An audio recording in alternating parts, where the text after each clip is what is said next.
لا حول ولا قوة إلا بالله العلي العظيم. أعوذ بالله من الشيطان الرجيم. بسم الله الرحمن الرحيم. الحمد لله الذي هدانا لهذا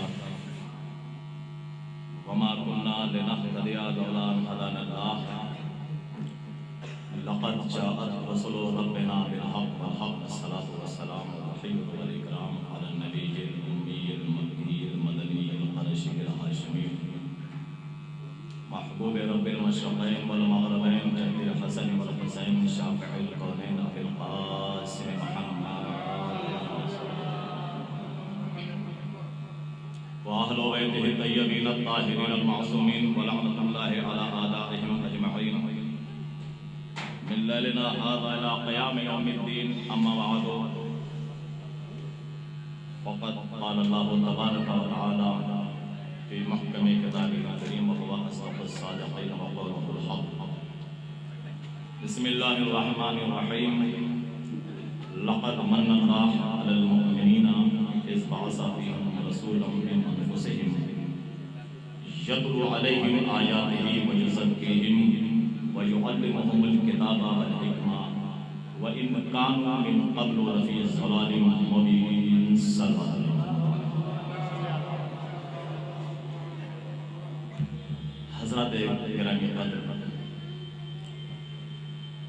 قرآن مجید کی جس آیت مبارکہ کی تلاوت کا شرف حاصل کیا گیا سورہ آل عمران کی 164 آیت. ارشاد رب العزت ہو رہا ہے کہ لقد من اللہ علی المؤمنین اذ بعث فیہم رسولا. اللہ نے مومنین پر یہ احسان کیا. مومنین پر کیا احسان کیا کہ انہی مومنین میں سے ایک کو رسول مبعوث کیا. اس رسول کا کام کیا ہے؟ وہ لوگوں کے درمیان آیات خدا کی تلاوت کرتا ہے. وَيُزَكِّيهِمْ اور تزکیہ نفس کرتا ہے. وَيُعَلِّمُهُمُ الْكِتَابَ وَالْحِكْمَةَ اور انہیں کتاب اور حکمت کی تعلیم دیتا ہے. تو نبی کس لیے آیا؟ تلاوت قرآن کے لیے آیا، تزکیہ نفس کے لیے آیا، قرآن اور حکمت کی تعلیم کے لیے آیا. اس آیہ مبارکہ میں یتلو علیہم آیاتہ نے ہمیں یہ بتایا کہ آنے والا رسول گونگا نہیں ہے. توجہ فرمائیے گا. اس آیہ مبارکہ میں یتلو علیہم آیاتہ نے ہمیں یہ بتایا کہ آنے والا پیغمبر گونگا نہیں ہے. وہ یزکیہم نے ہمیں یہ بتایا کہ وہ پاک ہے، نجس نہیں ہے.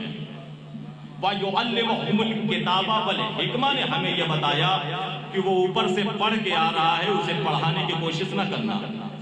یاد رکھیں عزیزان محترم، دنیا میں دو طرح کے لوگ آتے ہیں. کچھ پڑھنے آتے ہیں، کچھ پڑھانے آتے ہیں. کچھ سیکھنے آتے ہیں، کچھ سکھانے آتے ہیں. کچھ بندے بن کے آتے ہیں، کچھ نمائندے بن کے آتے ہیں. صلوات پڑھیں محمد وآل محمد. لقد من اللہ علی المؤمنین اذ بعث فیہم رسولا. اللہ نے مومنین پر یہ احسان کیا کہ انہی میں سے ایک کو رسول مبعوث کیا. اب آپ ملاحظہ فرمائیں کہ معیار ایمان کیا ہے. ایک انسان مومن کب بنتا ہے؟ تو پیغمبر اسلام نے ارشاد فرمایا کہ والذی نفسی بیدہ لا یؤمن احدکم حتی اکون احب الیہ من نفسہ ومالہ وولدہ والناس اجمعین. مرسل اعظم کا ارشاد کرامی ہے کہ قسم ہے اس ذات کی کہ کوئی بھی انسان اس وقت تک مومن نہیں بن سکتا جب تک مجھ محمد کو اپنی جان، اپنے مال، اپنی اولاد سے زیادہ نہ چاہے. تو مجھے فرمائیے کہ کاش یہ پیغام میرے سننے والوں تک پہنچ جائے. والذی نفسی بیدہ لا یؤمن احدکم حتی اکون احب الیہ من نفسہ ومالہ وولدہ والناس اجمعین. قسم ہے اس ذات کی جس کے قبضہ قدرت میں آمنہ کے لال کی جان ہے. کوئی شخص اس وقت تک مومن نہیں بن سکتا جب تک مجھ محمد کو اپنی جان، اپنے مال، اپنی اولاد سے زیادہ نہ چاہے. عزیزان محترم، ہمیں تاریخ اسلام میں دو شخصیتیں ایسی ملی کہ ایک نے اپنی اولاد سے زیادہ محمد کو چاہا، ایک نے اپنے مال سے زیادہ محمد کو چاہا۔ جس نے اولاد سے زیادہ محمد کو چاہا تاریخ اسے ابو طالب کہتی ہے، جس نے مال سے زیادہ محمد کو چاہا تاریخ اسے سیدہ خدیجہ کہتی ہے۔ صلوات پڑھیں محمد و آل محمد۔ بھئی جناب ابو طالب کا احسان ہے اسلام پر، جناب سیدہ خدیجہ کا بھی احسان ہے اسلام پر، مگر ابو طالب کا احسان پہلے ہے، سیدہ خدیجہ کا احسان بعد میں ہے۔ اب جو واقعہ میں آپ حضرات کے ذوق سماعت کے ہدیہ کرنا چاہ رہا ہوں، اسے ذرا غور سے سنیے گا۔ عزیزان محترم، جب پیغمبر اسلام کی عمر مبارک جو ہے 8 سال کی ہوئی تو جناب پیغمبر اسلام کے دادا جناب عبد المطلب، آپ جانتے ہیں نا، پہچانتے ہیں نا کہ عبد المطلب کون ہے؟ یہ وہی عبد المطلب ہے کہ ایک دن خانہ کعبہ کی چہار دیواری کے اندر کھڑے ہوئے منت انہوں نے مانگی تھی کہ پروردگار اگر تم مجھے 10 بیٹے عطا کرے گا تو میں ایک بیٹا تیری راہ میں قربان کر دوں گا۔ یہ ہے عبد المطلب۔ تو جناب پیغمبر اسلام کی جب عمر مبارک 8 سال کی ہوئی تو جناب عبد المطلب نے اپنے پوتے محمد کو اپنی گود میں لیا اور ایک مرکز پہ اپنے بیٹوں کو جمع کیا اور اپنے پوتے محمد کو گود میں لیے ہوئے ایک بلندی پہ گئے اور وہاں جا کے بیٹھ گئے۔ اور بیٹھنے کے بعد انہوں نے ایک جملہ کہا کہ میں ایک طویل سفر پہ جا رہا ہوں، میں یہ چاہتا ہوں کہ اپنے پوتے محمد کی جانب سے مطمئن ہو جاؤں، تو تم میں سے کون ہے جو میرے بعد میرے پوتے محمد کی کفالت کرے گا؟ تم میں سے کون ہے جو میرے بعد میرے پوتے محمد کی کفالت کرے گا؟ میں ایک طویل سفر پہ جا رہا ہوں، میں یہ چاہتا ہوں کہ اپنے پوتے محمد کی جانب سے مطمئن ہو جاؤں، تو تم میں سے کون ہے جو میرے پوتے محمد کی میرے بعد کفالت کرے گا؟ تاریخ کہتی ہے عبد المطلب کے بیٹوں میں سے ایک بیٹا کھڑا ہوا جس کے سر پر سیاہ عمامہ تھا، جس کے دوش پر ردا تھی، جس کی آنکھوں میں خون اترا ہوا تھا، جس کی ادائیں پیغمبرانہ تھی، جس کے لب و لہجہ میں ہاشمی چاشنی تھی۔ ایک مرتبہ وہ کھڑا ہونے کے بعد مسکرا کے کہنے لگا، بابا یوں تو میرا بھتیجا محمد بڑا ذہین ہے، آپ خود اسی سے پوچھ لیں یہ آپ کے بعد کس کے پاس رہنا پسند کرے گا؟ یوں تو میرا بھتیجا محمد بڑا ذہین ہے، آپ اسی سے پوچھ لیں کہ آپ کے بعد کس کے پاس رہنا پسند کرے گا؟ عبد المطلب نے 8 سال کا بچہ نام محمد ہے، آغوش میں بیٹھے ہوئے ہیں، کہا اے میرے لال محمد تم کس کے پاس رہنا پسند کرو گے؟ 8 سال کا بچہ مسکرا کے دادا کو دیکھتا ہے، کہتا ہے دادا اگر آپ میری پسند کا پتہ معلوم کرنا چاہتے ہیں تو میں رہنا پسند کروں گا اپنے چچا ابو طالب کے پاس۔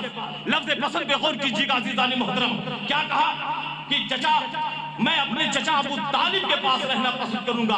لفظوں کو بدل کے یوں عرض کروں کہ عبد المطلب نے کہا ہے میرے لال محمد بتا تیری پسند کا نام کیا ہے؟ کہا دادا میری پسند کا نام ابو طالب ہے، میری پسند کا نام ابو طالب ہے۔ میں کہوں گا اے مسلمانوں ابو طالب کو اب محمد کا چچا نہ کہنا، ابو طالب کو اب محمد کا چچا نہ کہنا، ابو طالب محمد کی پسند کا نام ہے۔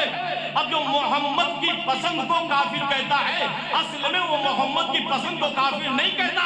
توجہ فرمائیے گا، اس پہ بابا زبان صلوات پڑھیں محمد آل محمد، اس سے بہتر صلوات پڑھیں محمد آل محمد، بابا زبان صلوات پڑھیں محمد آل محمد۔ تو عزیز عالم محترم لفظ پسند پہ غور کیجئے گا۔ عبد المطلب نے پوچھا اے میرے لال محمد بتا تیری پسند کا نام کیا؟ کہا دادا میری پسند کا نام ابو طالب ہے۔ میں کہوں گا اے مسلمانوں اب ابو طالب کو محمد کا چچا نہ کہنا، کیونکہ ابو طالب محمد کے چچا کا نام نہیں ہے، محمد کی پسند کا نام ہے۔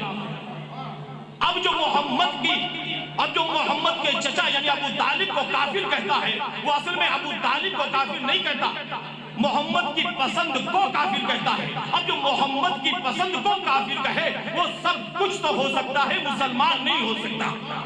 صلوات پڑھیں محمد و آل محمد میں۔ دیکھیں بڑی تیزی کے ساتھ میں اختتامی مرحلے میں آپ حضرات کو لے کے داخل ہو رہا ہوں۔ تو عزیزان محترم جناب ابو طالب نے محمد عربی کے کفالت کی ذمہ داری لے لی، دیکھیں کفالت جو ہے وہ مفت میں نہیں ہوتی ہے، فری میں نہیں ہوتی ہے. کفالت اور پرورش میں جو ہے وہ مال خرچ ہوتا ہے، پیسہ خرچ ہوتا ہے. تو پرورش کی کس نے؟ ابو طالب نے. جناب رسالت مآب پلے پڑھے جوان ہوئے، ایک مرتبہ اپنے گھر سے نکلے کسی کام کے لیے، گھر سے نکلے، مکہ کی ایک گلی سے گزر ہو رہا تھا، سامنے جناب خدیجہ کا غلام میسرہ چلا آ رہا تھا. وہ آ کے رکا، مسکرا کے کہنے لگا محمد ابن عبداللہ مجھے آپ سے کچھ کام ہے. کہا کیا کام ہے؟ کہا کہ ہماری مالکہ سیدہ خدیجہ آپ سے عہد کرنا چاہتی ہے، آپ کی کیا رائے ہے؟ کہا دیکھ بھائی میسرہ دیکھو، میں کوئی بھی کام اپنے چچا ابو طالب کے مشورے کے بغیر نہیں کرتا ہوں. چچا کی خدمت میں یہ پیغام پہنچاؤں گا، میرا چچا کیا کہتا ہے میں اس پر عمل کروں گا. آئے، کہا چچا میسرہ آیا تھا. کہا کیا بولا؟ کہا کہ وہ کہہ رہا تھا ہماری مالکہ سیدہ خدیجہ آپ سے عہد کرنا چاہتی ہے. میرے لال محمد تم نے کیا جواب دیا؟ کہا چچا آپ کو تو پتا ہے نا میں آپ کے مشورے کے بغیر کوئی کام نہیں کرتا. مسکرا کے چچا نے بھتیجے کو گلے سے لگایا. کہا اے میرے لال مرضی میری بھی تھی کہ تیرا عقد ہے خدیجہ سے ہو جائے. لیجئے تاریخ طے ہوئی شادی کی. تمام تاریخیں لکھتی ہیں جب شادی کی تاریخ آئی جناب ابو طالب نے اپنے بھتیجے محمد کو اپنے ہاتھوں سے دولہا بنایا.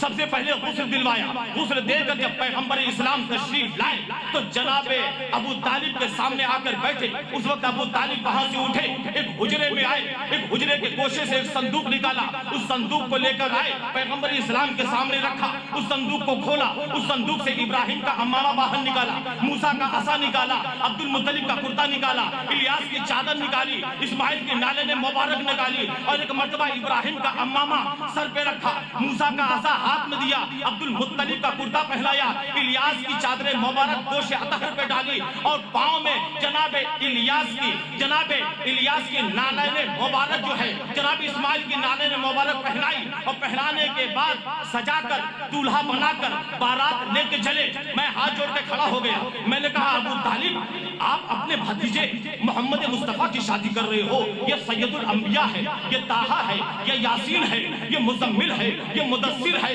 یہ 1,24,000 پیغمبروں کا جو ہے یہ سردار ہے. آپ اس کی شادی کر رہے ہیں، شادی میں پرانا جوڑا پہنا کے لے کے جا رہے ہیں. کوئی بھی دنیا میں کوئی بھی باپ اپنے بیٹے کی شادی کرتا ہے، کوئی بھی چچا اپنے بھتیجے کی شادی کرتا ہے، وہ شادی میں عمدہ قسم کا لباس پہنا کے جاتا ہے. آپ پرانے جوڑے پہنا کے لے کے جا رہے ہیں، زمانہ کیا کہے گا؟ ابو طالب ایسا کیجئے کہ مصر سے جو ہے چادر منگائیے، فارس سے صحرا منگائیے، حجاز سے کرتا منگائیے، یمن سے نالے مبارک منگائیے، اور پہنا کر جو ہے اپنے بھتیجوں کو سجا کر دولہا بنا کر سیدہ خدیجہ کے دروازے میں بارات لے کے جائیے. یہ کیا ہوا کہ آپ پرانا جوڑا پہنا کے لے کے جا رہے ہیں؟ ابو طالب نے مسکرا کے جواب دیا جان بوجھ کر پرانے جوڑے پہنا کے لے کے جا رہا ہوں. میں نے کہا ابو طالب آخر ایسا کیوں کر رہے ہو؟ کہا اس لیے تاکہ قیامت تک جتنے راوی آئیں، جتنے علماء آئیں اور یہ تم سے پوچھیں کہ ابو طالب کو ابراہیم کا امامہ کہاں سے ملا، موسیٰ کا عصا کہاں سے ملا، عبد المطلب کا کرتا کہاں سے ملا، الیاس کی چادر کہاں سے ملی، اسماعیل کی نالے مبارک کہاں سے ملی، تو بتا دینا ان راویوں کو، ان علماء کو کہ ابو طالب محمد عربی کے چچا کا نام نہیں ہے، وارث انبیاء کا نام ہے.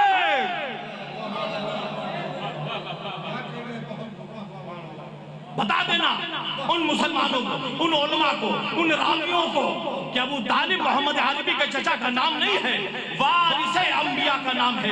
تو جس کے گھر میں ابراہیم کا امامہ ہو، جس کے گھر میں موسیٰ کا عصا ہو، جس کے گھر میں الیاس کی چادر ہو، جس کے گھر میں عبد المطلب کا کرتا ہو، جس کے گھر میں جناب اسماعیل کے نانیل مبارک ہو، یعنی جس کے اندر، یعنی جس کے گھر میں پروردگار عالم تبرکات انبیاء کو بطور امانت رکھے، تاریخ میں اسے ابو طالب کہتے ہیں.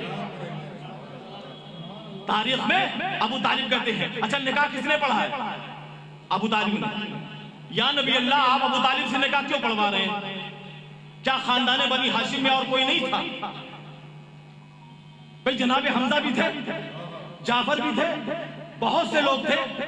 تو یاد رکھیے، میرے جملے کو محفوظ رکھیے گا ہمیشہ کے لیے کہ مجلسیں کوئی بھی انسان کسی سے پڑھوا لیتا ہے، مگر جب نکاح کی منزل آتی ہے ہر انسان یہ چاہتا ہے کہ ہم ایسے سے نکاح پڑھوائیں گے جو عالم باعمل ہو، متقی ہو، پرہیزگار ہو، جس کی ذات بابرکت ہو.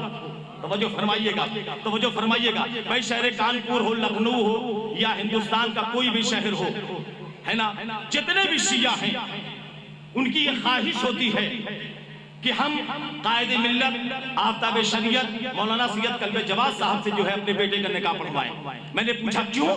کہا مولانا صاحب قائد ملت ہیں، آفتاب شریعت ہیں، سادات ہیں، آل رسول ہیں، متقی ہیں، پرہیزگار ہیں، عالم باعمل ہیں. تو اپنے بیٹے کے لیے، اپنی بیٹی کے لیے، نکاح کے لیے کس کو ڈھونڈتا ہے؟ جو عالم باعمل ہو، متقی ہو، پرہیزگار ہو. ہم نے کسی سے پڑھوا لو. کہا نہیں مولانا، معاملہ نسل کا ہوتا ہے، مسئلہ نسل کا ہوتا ہے. تو جناب ابو طالب نے نکاح پڑھا. کس کا پڑھا؟ محمد عربی کا. کتنی بابرکت ذات تھی ابو طالب کی کہ آج تک نسل رسول باقی ہے اور قیامت تک باقی رہے گی. آج تک نسل رسول باقی ہے. تو انسان جو ہے ہمیشہ بابرکت شخصیت سے نکاح پڑھواتا ہے، متقی پرہیزگار. تو عزیزان محترم، تو تاریخ اسلام میں مجھے دو شخصیتیں ایسی ملی کہ ایک نے اپنے مال سے زیادہ محمد کو چاہا، ایک نے اپنی اولاد سے زیادہ محمد کو چاہا. بس تقریر بالکل جو ہے اپنی آخری مرحلے میں داخل ہو گئی ہے اور 2-4 منٹ کے زحمت ہو. پوری تاریخ اسلام میں دو شخصیتیں ملی ہمیں. ایک نے اولاد سے زیادہ محمد کو چاہا، ایک نے مال سے زیادہ محمد کو چاہا. جس نے اولاد سے زیادہ چاہا اس کے بارے میں تاریخ یہ کہتی ہے یا جی ابو طالب نے کلمہ نہیں پڑھا. اور جس نے اپنے مال سے زیادہ محمد عربی کو چاہا اس کے بارے میں تاریخ کہتی ہے جی جناب سیدہ خدیجہ جو تھی وہ بیوہ تھی. کچھ رشوت خور مورخوں نے لکھا کہ جناب خدیجہ جو ہے وہ طلاق شدہ تھی. کچھ رشوت خور مورخوں نے لکھا کہ وہ بیوہ تھی. بعد نے لکھا کہ وہ طلاق شدہ تھی، بعد نے لکھا کہ وہ بیوہ تھی. اچھا، راویوں کو، مورخوں کو بھی نہیں پتا کہ وہ کیا تھی. اگر صحیح طریقے سے پتا ہوتا تو وہ ایک بات لکھتے. بعد نے لکھا کہ طلاق شدہ تھی، بعد نے لکھا کہ وہ بیوہ تھی. میں نے کہا کہ نہ وہ طلاق شدہ تھی نہ وہ بیوہ تھی. ایک صاحب کھڑے ہو گئے، کہنے لگے مولانا آپ کو کیسے پتا کہ وہ طلاق شدہ نہیں تھی؟ آپ کو کیسے پتا کہ وہ بیوہ نہیں تھی؟ میں نے کہا دلیل میرے پاس ہے. کہا دلیل کیا ہے؟ میں نے کہا سنو، جناب خدیجہ طلاق شدہ نہیں تھی، جناب خدیجہ بیوہ بھی نہیں تھی. کہا مولانا اگر وہ طلاق شدہ نہیں تھی، جناب خدیجہ بیوہ نہیں تھی، تو آپ کے پاس دلیل کیا ہے کہ وہ طلاق شدہ نہیں تھی؟ آپ کے پاس دلیل کیا ہے کہ وہ بیوہ نہیں تھی؟ میں نے کہا میرے پاس دلیل اتنی بڑی ہے کہ دنیا کا کوئی انسان میری دلیل کو کاٹ نہیں سکتا. کہا دلیل بتائیے کہ وہ بیوہ نہیں تھی، دلیل دیجئے کہ وہ طلاق شدہ نہیں تھی. میں نے کہا سنو، دلیل سنو، دلیل سنو. جناب رسالت معاب کی زوجہ ہر طلاق شدہ عورت ہو سکتی ہے مگر بطول کی ماں نہیں ہو سکتی.